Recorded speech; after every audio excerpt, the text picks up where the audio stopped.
Bonjour et bienvenue dans ce deuxième chapitre consacré aux philosophes de l'Antiquité. Après Anaximandre, nous découvrons aujourd'hui Anaximène, son successeur et dernier grand représentant de l'école de Milet. Avec lui, la philosophie poursuit sa rupture avec le mythe et approfondit l'idée selon laquelle le monde peut être expliqué par des principes naturels et traditionnels. Anaximène apporte une réponse simple mais puissante à la question de l'origine de toute chose. Passons maintenant en paragraphe 2. Qui était Anaximène? Anaximène naît au IVe siècle avant Jésus-Christ, dans la cité grecque de Milet, en Ionie.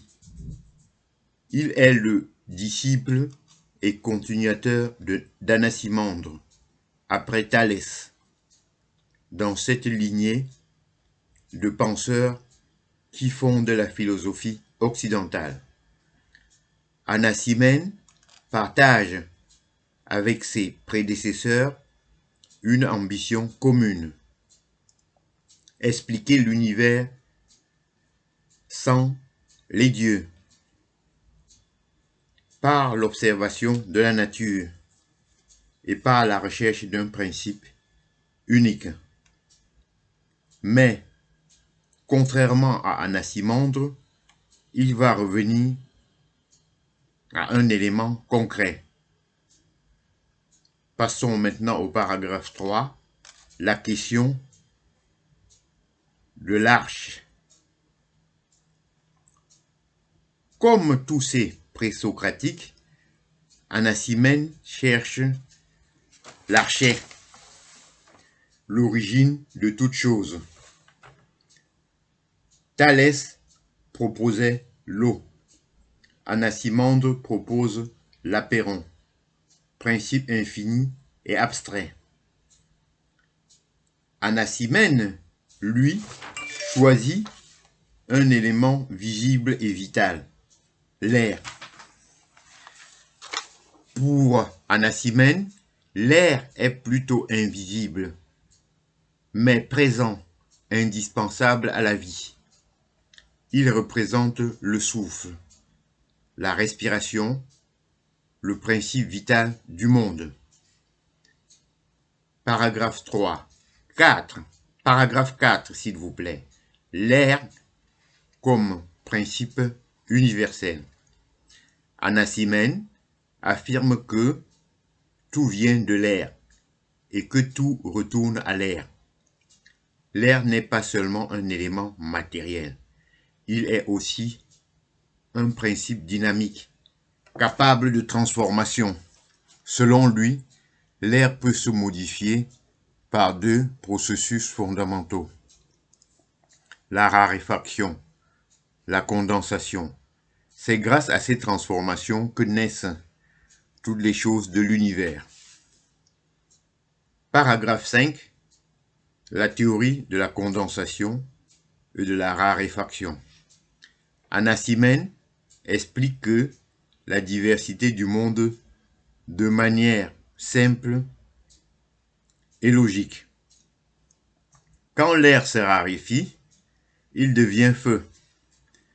Quand il se condense, il devient successivement vent, nuage, eau, terre, pierre. Ainsi, la matière ne change pas de nature, mais de densité. C'est une idée capitale. La transformation du monde obéit à des lois physiques, non à des interventions divines. Anaximène pose ici les bases d'une pensée scientifique. Passons maintenant au paragraphe 6. La cosmologie d'Anaximène. Anaximène propose aussi une vision du cosmos. La Terre est plate et flotte dans l'air. Elle est maintenue par le souffle qui l'entoure. Les astres se déplacent autour d'elle, portés par l'air. Même si ces idées sont encore rudimentaires, elles restent rationnelles. Anaximène cherche toujours une cause naturelle au phénomène. On va voir maintenant le paragraphe 7. L'âme et le souffle. Anaximène établit un lien fondamental entre microcosme et macrocosme. Il affirme de même que notre âme qui est air, nous maintient en vie. L'air enveloppe et soutient le monde entier. Ainsi, l'âme humaine est faite d'air. Le cosmos est animé par le même principe. C'est une vision unifiée du monde où l'homme et l'univers obéissent aux mêmes lois. Maintenant, c'est le paragraphe 8. La place d'Anaximène dans la philosophie. Anaximène occupe une position clé entre Thalès et Anaximandre. Il garde la simplicité de Thalès, mais intègre la rigueur conceptuelle d'Anaximandre. Il montre que l'on peut expliquer la nature par un seul principe, tout en rendant compte de la diversité du monde. Son approche annonce la physique antique, la notion de transformation de la matière et une méthode d'observation scientifique. Paragraphe 9. Héritage et influence. Anaximène influence profondément la philosophie grecque. Son idée de transformation par condensation et raréfaction sera reprise, modifiée et approfondie par Héraclite,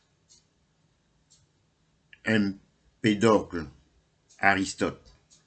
Il contribue à établir une vision du monde fondée sur la continuité de la matière et la loi naturelle.